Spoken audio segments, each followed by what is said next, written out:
वज़ीर दाखिला शेख रशीद ने कहा है कि इनका बाप भी ओआईसी कॉन्फ्रेंस को ख़राब नहीं कर सकता। अपोजिशन अपनी शिकस्त से खौफजदा है। मुखालफिन तहरीक अदम एतमाद की तैयारी करें, अहम तरीन इवेंट को सबोताज ना करें। वो दुनिया न्यूज़ से गुफ्तगू कर रहे थे।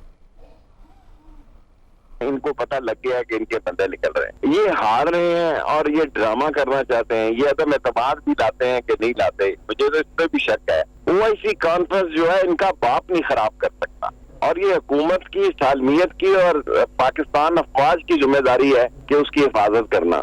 और बाकी इजलास हो रहा है, 21 को नहीं हुआ तो 25 को हो जाएगा। इजलास तो हो रहा है और 7 दिन आगे लगा लें, 25 और 5 30 पहली या 2 को वोटिंग हो जाएगी। वोटिंग में इन्होंने हारना ही है, हारने की तैयारी करें और ज्यादा बातें कम करें और अपने काम पे ध्यान करें। ओआईसी को सबोटाज न करें, और ओआईसी को सबोटाज करेंगे तो सारा सिस्टम सबोटाज हो जाएगा। वज़ीर आज़म इमरान खान ने कहा है कि तहरीक अदम एतमाद के बायस सियासत का मकरूह चेहरा अवाम के सामने वाज़े हो गया। अपोजिशन चोरी के पैसे से हॉर्स ट्रेडिंग में मसरूफ़ है। पूरी कौम के सामने अरकान की खरीदो फरोख्त हो रही है। वो रावलपिंडी में तकरीब से खिताब कर रहे थे। ये पाकिस्तान में बहुत ज़बरदस्त काम हो गया, ये जो नो कॉन्फिडेंस मोशन, और मैं आपको बताता हूँ क्यों हुआ। देखें, लोगों को कभी ना कभी पता चलना था कि ये जो एक पॉलिटिक्स पाकिस्तान में आ गई है पैसे की, और इतने खुल के पैसे की पॉलिटिक्स सामने आ गई है कि लोगों को मंडी लगी हुई है ज़मीर खरीदने के लिए। चोरी का पैसा, सिंध गवर्नमेंट का तो पैसा का मतलब अवाम का पैसा है, और वो भी चोरी का पैसा, क्योंकि इलीगल है कि आप उस पैसे को इस्तेमाल करें पॉलिटिशियंस के ज़मीर खरीदने के लिए। और ये ओपन हो रहा है, यानी ये छुप के नहीं हुई। सिंध से इन्होंने मंगवाए अपने, ये भी कभी नहीं हुआ कि पुलिस मंगवाई उसको बचाने के लिए सिंध हाउस को। यानी कौन सी ऐसी चीज़ हो रही थी जो एक्टिविटी आपको जिसको छुपाना पड़े और बचाना पड़े और रात के अंधेरे में काम करना पड़े, इसमें इलीगल एक्टिविटी है ना। मुस्लिम लीग नून की नायब सदर मरियम नवाज का कहना है कि दूसरों को शो कॉज नोटिस जारी करने से पहले इस शो कॉज नोटिस का जवाब दो जो पूरी कौम ने आपको दे रखा है। ट्विटर पैगाम में इन्होंने कहा कि अवामी नुमाइंदों के सामने 2 रास्ते हैं। पहला ये कि अवाम के साथ खड़े हो जाएं, दूसरा ये कि आपकी डूबती कश्ती में गर्क होकर रुसवाई और बदनामी की तारीख का हिस्सा बन जाएं। आपने पूरे पाकिस्तान को गुर्बत, महंगाई, बेरोज़गारी और बदअमनी में धकेल कर अपनी जमात के किसी रुकन को इस काबिल छोड़ा है वो अवाम का सामना करे। आप एक बोझ हैं जो अब कोई नहीं उठा सकता। गवर्नर सिंध इमरान इस्माइल कहते हैं वज़ीर आज़म तहरीक अदम एतमाद में तरफ का पत्ता इस्तेमाल करके सुरखरू होंगे। बिलावल भुट्टो ने ओआईसी के खिलाफ बयान दिया, इसकी मजम्मत करते हैं। MNA नजीब हारून ने बेवकूफ़ाना बयान दे दिया है। वो गवर्नर हाउस में प्रेस कॉन्फ्रेंस से खिताब कर रहे थे। मैं ये बात बिल्कुल वसूख से आपसे कह रहा हूँ कि ओआईसी के फ़ौरन बाद इमरान खान साहब के पास एक ज़बरदस्त तुरुप का पत्ता है, जो वो जब अपनी चाल चलेंगे, अपने तुरुप का पत्ता चलेंगे, हैंड्स डाउन इंशाल्लाह ये हम वोट ऑफ नो कॉन्फिडेंस से हम सुखरू होकर निकलेंगे।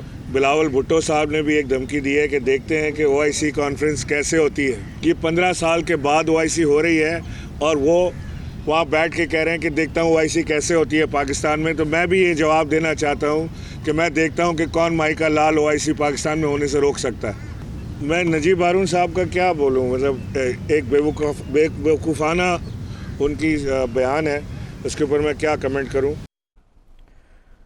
और अब आपको बताएं कि हुकूमत का रूठों को मनाने का मिशन जारी है। वफाकी वजीर परवेज़ खटक ने तरीन ग्रुप के रहनुमा ओन चौधरी से राबता करके मामला सुलझाने पर बातचीत की।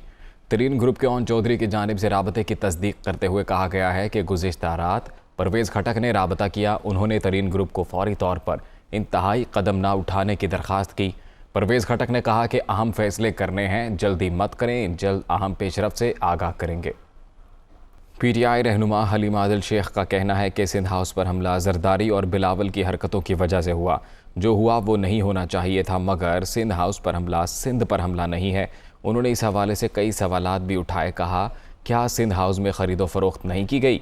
क्या सिंध हाउस में ज़मीर फरोशों को नहीं रखा गया? सिंध हाउस पर हमला हो गया, सिंध पर हमला हो गया। क्या आपने गंदा धंधा नहीं किया? आपने लोटों की मंडी नहीं लगाई?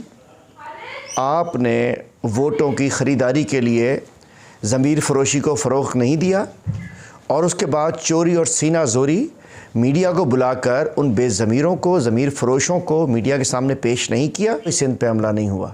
आप लोगों ने ऐसी हरकत की जिसकी वजह से जो ये गलत हुआ, नहीं होना चाहिए था, आपकी हरकत की वजह से। मैं पूछना चाहता हूँ कि जायज़ क्या आपने किया?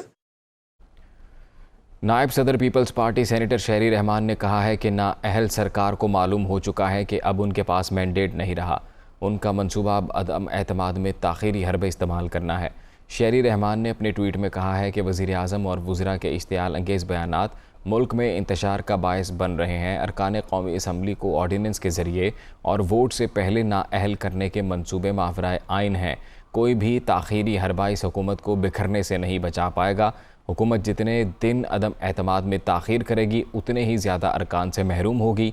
हुकूमत पार्लियामान में अक्सरियत दिखाए, मावराए आइन इक़दामात उठाने से कशीदगी में इजाफ़ा होगा। फवाद चौधरी के इत्तेहादियों के सीट एडजस्टमेंट से जीतने के बयान पर मोनस इलाही का रद्दअमल सामने आया है। मोनस इलाही का कहना है, फवाद चौधरी बताएं किसने किसकी मदद की। ट्वीट में चौधरी मोनस इलाही ने मज़ीद कहा कि सीट एडजस्टमेंट के बावजूद PTI MPA ने मुस्लिम लीग काफ के MNA से कम वोट लिए। बराह करम इलेक्शन कमीशन से नताइज चेक कर लें। वज़ीर आला पंजाब से अरकान असम्बली की मुलाकातें। सरदार उस्मान बुज़दार कहते हैं मुल्क में एनार्की और इंतशार पैदा करने वाले शर्मिंदा होंगे। वज़ीर आज़म की क़यादत में हर माफिया का डट कर मुकाबला करते रहेंगे।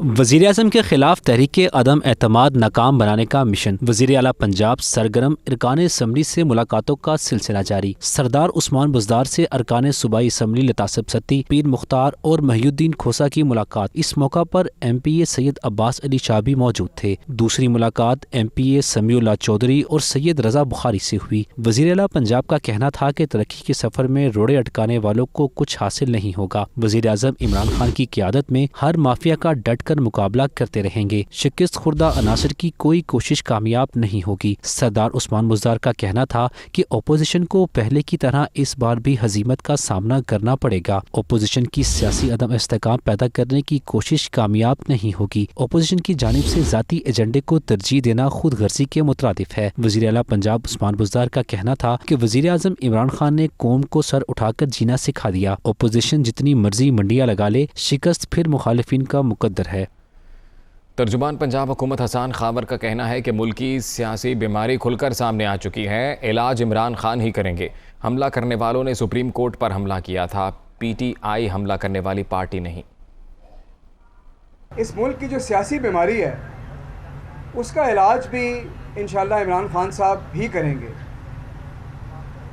और वो सियासी बीमारी जो है वो अब खुल के सामने आ चुकी है। पाकिस्तान तहरीक इंसाफ जो है वो अमन की और अदम तशद्दुद की पार्टी है और इंशाल्लाह आइंदा आने वाले दिनों में हमारी पूरी कोशिश होगी कि किसी किस्म का कोई ऐसा वाक़या ना हो और कोई इंतशार की सूरत हाल ना क्रिएट हो। और जो हमला करने वाले थे वो थाना कचहरी तो बहुत दूर की बात, उन्होंने तो सुप्रीम कोर्ट पे हमला किया था। आर्मी चीफ़ की तौसी, उनका नोटिफिकेशन, ये हुकूमती मामलात हैं, इसमें हुकूमत फ़ैसला करेगी वक्त आने पर। इसमें शहबाज शरीफ साहब तो अपोजिशन में बैठे हैं, उनका तो लेना देना नहीं। वफाकी वज़ीर ग़ुलाम सरवर खान का कहना है कि अदम एतमाद अपोजिशन का जमहूरी हक है। सवाल यह है कि इनके पास चार्जशीट क्या है। माजी में पीपल्स पार्टी और नून लीग वालों ने कमीशन लिया, लूट मार की और बैरून मुल्क असासे बनाए। फजलुर रहमान जितनी करप्शन किसी ने नहीं की। अदम एतमाद अपोजिशन का एक कॉन्स्टिट्यूशनल राइट, एक डेमोक्रेटिक राइट, लेकिन उसके पीछे कोई ऐसी ग्रास इरेगुलरिटी, कोई मुल्क के मफाद के ख़िलाफ़ काम किया गया, कोई इंस्टीट्यूशंस के ख़िलाफ़ काम किया गया, कोई अवामुन नास के ख़िलाफ़ काम। चार्जशीट क्या है अपोजिशन के पास? कर्ज़े लिए गए और फिर किकबैक्स, कमीशन, लूटमार, अपने बैंक बैलेंस बढ़ाए, अपनी जायदादें बढ़ाई, बैरूनी ममालिक में अपने असासे बनाए। और सिर्फ पाकिस्तान मुस्लिम लीग नवाज़ ने नहीं बनाए,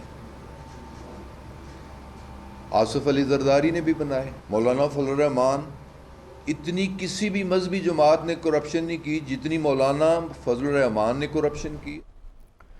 एमक्यूएम पाकिस्तान के रहनुमा और वफाकी वज़ीर अमीनुल हक ने दुनिया न्यूज़ से बातचीत करते हुए कहा है कि कौमी या सूबाई हुकूमत को हर सूरत चलते रहना चाहिए। बोले, सिंध में गवर्नर राज की बात कबल अज़ वक्त है, अभी ऐसे हालात नहीं। उनका मज़ीद क्या कहना था, आप भी सुनिए। एमक्यूएम जमहूरियत पसंद सियासी जमात है। एमक्यूएम ये समझती है कि हर सूरत में जिसे कहते हैं कि सूबाई हुकूमत हो या कौमी हुकूमत को चलते रहना चाहिए। तो ये गवर्नर राज की बात करना ये ज़रा कबल अज़ वक्त है। ये हालात अभी ऐसे नहीं कि गवर्नर राज लगाया जाए। ये अदम एतमाद अगर किसी भी सियासी पार्टी ने पेश किया है तो यकीनन उसका आईनी कानूनी और जमहूरी हक़ है।